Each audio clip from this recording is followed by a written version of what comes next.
नमस्कार, स्वागत है आपका न्यूज़ मीडिया मंच पर। मैं हूं देवेंद्र त्रिपाठी। कल से ही एक खबर चल रही थी कि जब एग्जिट पोल नतीजे दिखा रहा है कि बीजेपी कर्नाटक विधानसभा में हार रही है, तब से जो हार का ठीकरा है उसे भाजपा अध्यक्ष जेपी नड्डा के सिर फोड़ने की तैयारी चल रही है।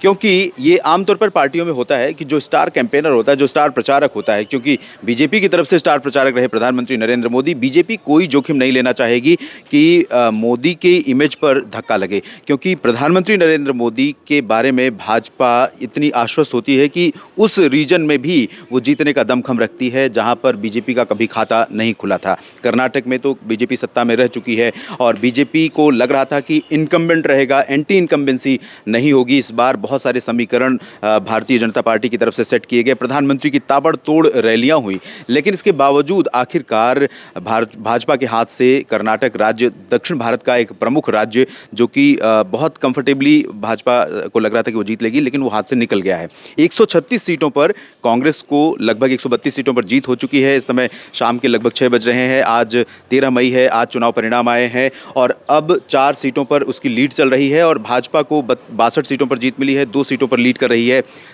इस बीच में जनता दल सेक्युलर, देवेगौड़ा की पार्टी, जो कि कभी प्रधानमंत्री रहे, अब वो पार्टी सिकुड़ गई है। उनको ये पता था कि वो सत्ता में किसी भी तरह से, सत्ता की कुर्सी उनके हाथ तो नहीं आने वाली है, लेकिन उनकी कोशिश थी एसडी कुमारस्वामी और एसडी देवेगौड़ा की कि सत्ता की सीढ़ी तक पहुंचने के लिए, सत्ता की कुर्सी तक पहुंचने के लिए सीढ़ी उनकी पार्टी बने, चाहे वो कांग्रेस हो या भारतीय जनता पार्टी। लेकिन अब ये मौका उनके हाथ से निकल गया है। इस बीच उत्तर प्रदेश के निकाय चुनाव में भाजपा को काफ़ी अच्छी जीत मिली है और इसी चाहे वो जिला पंचायत हो या फिर नगर पंचायत हो, इन जगहों पर जो उत्तर प्रदेश में जो जीत मिली है, क्या भारतीय जनता पार्टी उत्तर प्रदेश में मिली जीत को कर्नाटक में मिली हार के मुकाबले ज़्यादा बेहतर आंकती है, ये आने वाले समय में पता चलेगा। लेकिन ये जीत जो कांग्रेस की हुई है कर्नाटक विधानसभा चुनाव में, वो कहीं ना कहीं कांग्रेस और भारतीय जनता पार्टी दोनों के लिए बेहद ज़रूरी थी। दरअसल उसकी वजह यह है कि एक तरफ 2024 का आम चुनाव बहुत दूर अब नहीं रह गया है।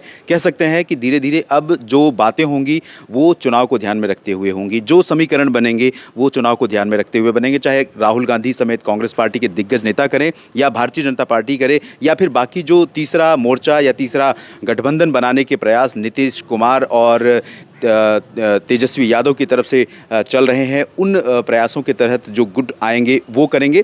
लेकिन ये तय है कि उनका जो प्रयास होगा, उनके जो नैरेटिव होंगे, वो 2014 जनरल इलेक्शंस को ध्यान में रखते हुए तय किए जाएंगे, ये तो लगभग तय है।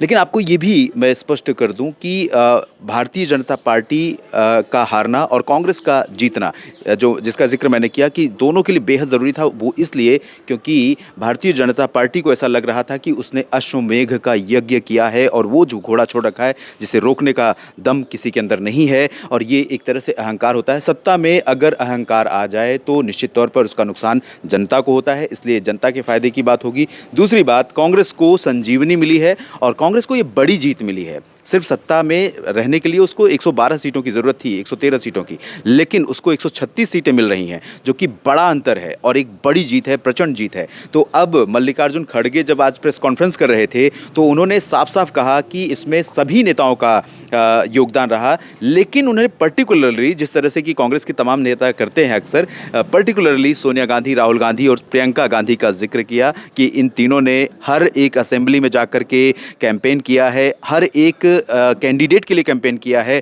और उसका नतीजा हुआ है कि रिजल्ट उनको पॉजिटिव देखने को मिला है।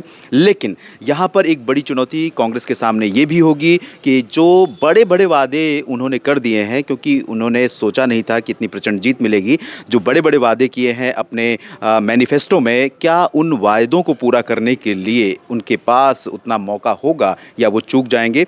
और दूसरी बड़ी बात यह है कि कांग्रेस को अभी एक और लड़ाई लड़नी है राज्य में मुख्यमंत्री के चेहरे के लिए। दो ऐसे नाम, सिद्धारमैया और डी कुमारस्वामी, जो बड़े नेता हैं, दिग्गज नेता हैं, बहुत स्ट्रांग होल्ड है पार्टी पर, पार्टी के साथ साथ रीजनल स्ट्रांग होल्ड है दोनों नेताओं की। तो इन दोनों नेताओं की जो आपसी क्लैश है इन दोनों नेताओं के बीच में, उसको कैसे कांग्रेस दूर करेगी, उससे कैसे निपटेगी। आमतौर पर कांग्रेस में हाई कमान से आया हुआ ऑर्डर ही माना जाता है, लेकिन कई बार क्षेत्रीय नेता, बहुत प्रभावशाली नेता जो होते हैं, वो आला कमान के ऑर्डर को भी नहीं मानते हैं। राजस्थान इसका उदाहरण है, मध्य प्रदेश में भी इसका उदाहरण देखने को मिला था। अब देखना होगा कि कर्नाटक में किस तरह से ये जीत का जश्न कांग्रेस मनाती है और किस तरह से डी कुमारस्वामी या सिद्धारमैया गुट में से किसको ज़्यादा तवज्जो कर्नाटक में मिलती है। और देखना ये होगा कि भारतीय जनता पार्टी 2024 से पहले किस तरह से इस हार को लेकर के आत्ममंथन करती है। न्यूज़ मीडिया मंच पर फिलहाल इतना ही।